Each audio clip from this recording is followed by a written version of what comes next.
So I just saw Beetlejuice or Beetlejuice 2, which I'm calling it from now on. I saw the original Beetlejuice like 8 months ago, and it's pretty good, like a 7 out of 10. I didn't rewatch it for this film, which I should have, but I've been busy, so I couldn't. To give my brief thoughts on the first Beetlejuice, it's a good movie, I guess. I really like Beetlejuice when he's not being a pedophile, but like he's meant to be a villain, so that stuff mostly works. The movie is just pretty funny and goofy, but it definitely has aged poorly. Like it admittedly looks awful even for its time.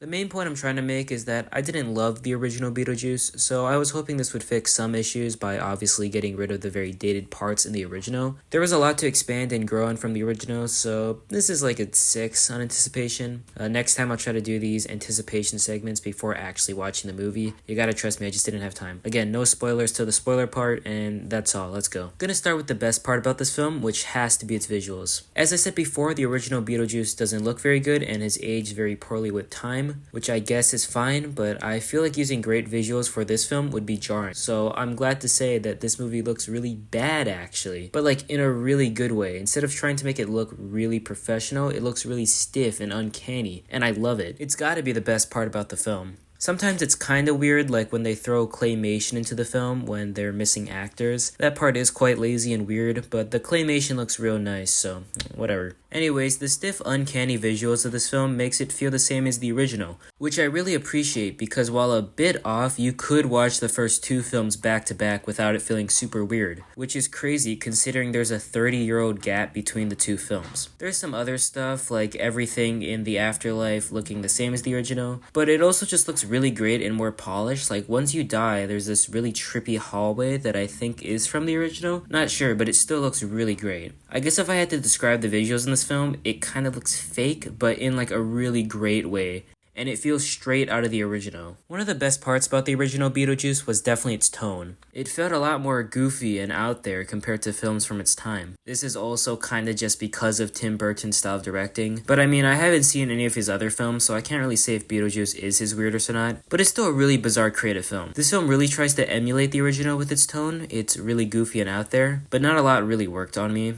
The movie overall just isn't very funny. It's not unfunny or anything, most of it just ends up being white noise for me. But the weird wacky characters just don't have the same charm as they did in the first, except for Beetlejuice, which I will touch on more later. It's just not handled really well. It feels a little dry while also trying to be really fast-paced and goofy, which doesn't really work well together. The good silly elements of this film are mostly just taken from the original's insane absurd premise. There are some great moments with tone though, like there's this one area in The Dead with a train to the afterlife, which is like a constant rave. I like that stuff. It was really creative and definitely adds more to the weird, bizarre, goofy tone the afterlife in the Beetlejuice movies have. This film had a lot of weird exposition to establish what happened to the returning characters from the previous films. Some of it feels natural and makes sense, but some of the exposition is really forced and breaks the goofy tone of the film. Speaking of which, this film does try to be serious a lot, which I didn't really like. I'm not sure if the original Beetlejuice ever tried to take itself seriously, but this movie definitely tries to be emotional and serious, and it does not work at all. It's not a huge deal for me, sometimes it's kinda sweet or nice, but this film definitely would have benefited by cutting out those parts and just sticking with the insane tone. Still, that insane tone doesn't feel nearly as good as in the first. It's very, very chaotic, but for most of the film, it just didn't work on me. A lot, and I mean a lot, is going on in this 1 hour, 30-minute long movie. There's at least 5 plots going throughout the film, and it was really hard to follow and didn't really work. This is until the last 20 minutes where it all comes together in this really absurd, insane scene that I won't spoil until later. It's a great scene and probably the best part of the movie, but sadly this is like the only part of the movie that actually uses the weird tone correctly. Besides the last 20 minutes, this movie in the end just wasn't weird enough for me. It is a big issue of the film since a lot of the appeal for the original Beetlejuice was how weird and absurd it was. This movie is weird but just doesn't nail it as hard as the original did. It's just very weak and feels awful all the time, and it's important to nail this since it's such an iconic part of the original.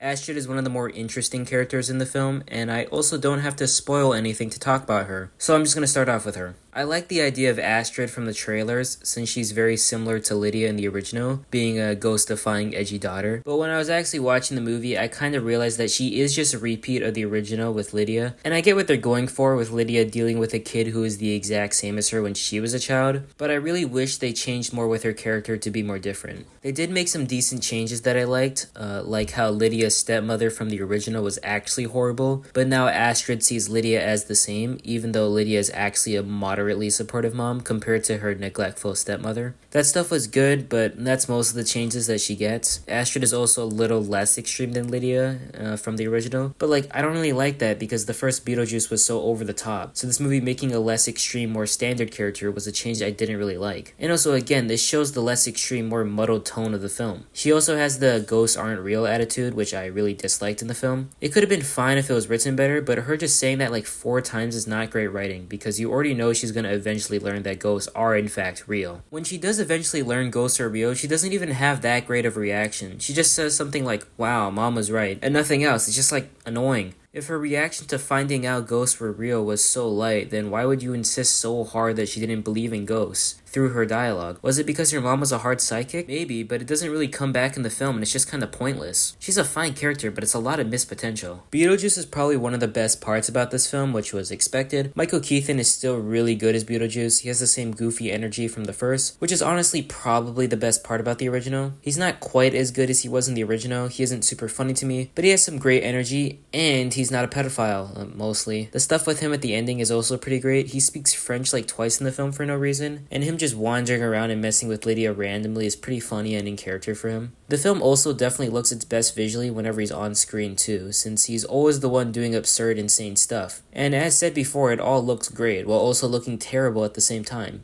He's just good. I would say more, but like, he's Beetlejuice. He's the same as the first. That's about it. Here's your spoiler warning. Use the timestamps to skip to my conclusion if you haven't seen the movie yet, because there are some epic spoilers. Thank you. Okay, this isn't really a spoiler, but it was a surprise to me, so I'll put it under the spoiler section. I'm not sure if this is a hot take or not, but Willem Dafoe was just straight up bad in this movie. Willem Dafoe is like perfect casting for Beetlejuice. He has such great manic energy in all his performances, but for some reason they just gave him a really calm role in this movie. He does a fine job playing the character, but it's not like Willem Dafoe fits this character. Anyone could play this guy. For context, the character Willem Dafoe plays is this killed actor who is a fake police officer in the dead, who tries to hunt Beetlejuice and Lydia throughout the film. The idea is fine, but it's just not funny at all, and the movie so badly wants you to find it funny. All his scenes are just jokes. He's never really a threat. I just don't care for basically anything with him. It's the absolute worst plot in the movie and takes up way too much time. Plus, he barely does anything throughout the film. He's just in the final scene for a bit, and once Beetlejuice just yoinks out, he says his job is done and he leaves. So like, what's the point of him in the movie? The jokes? Because the jokes definitely weren't that funny. His design also sucks. I get that it's supposed to look fake, and that's not a problem as stated before. I like how fake and unrealistic this movie looks, but this design in general is just really bad. He has a gray brain sticking out, and he kind of just looks like plastic, and I really hate it. A lot of the undead in this film look off, but Willem Dafoe is just like Willem Dafoe with the side of his head open. That's so boring. Do something better with this character so that Willem Dafoe can actually do a good job. Maybe the first time ever where Willem Dafoe was the worst part of a movie. Crazy. Okay, this film has a lot of villains, so let's talk about them all. The main villain of this film is this Frankenstein character who is Beetlejuice's ex. I like her, she's pretty good. The montage of her coming to life goes on for a bit too long, but otherwise she's a cool character. I like how she just deflates people when she kills them and then they turn into like these pancakes. That's great. Unfortunately, the movie doesn't really do a ton with her. She just disappears for 50 minutes and only comes back towards the last 30 minutes of this movie. Again, this is a big flaw with the chaotic tone. It doesn't allow a cool villain like this to get screen time that she deserves. She also just wasn't threatening since she doesn't even have enough screen time to do anything. Once again, a lot of failed potential. The stepfather isn't really a villain, but he's kind of a total prick and he's pretty funny. He might be the funniest part of this movie, as 3 of his jokes actually did make me laugh. The actor just did a really good job at being unlikable and really likable. The twist with him at the end is predictable, but it works with the goofy tone. I really love how Beetlejuice gives Lydia these big gloves so she can punch him out of the wedding like a cartoon character. Lastly, I'll talk for a bit about Jeremy. He gets defeated like halfway through the film, which is lame. Again, this film really needed to calm down with the chaos because he was like the main villain for a bit before getting sent to hell by Beetlejuice 2/3 into the movie. I do like the twist of him being a ghost, and then there's another twist that he's a murderer who killed his parents. I really enjoy that twist, and he's a really good character in general. He's so awkward while also doing these truly evil acts. But just like Beetlejuice's ex, they really misuse him, with him only being in the film for a bit before getting defeated almost instantly. Overall, yeah, that was a pretty okay movie. I don't know if I really made it clear, but I did enjoy the film. It was pretty entertaining, but it also had a ton of issues.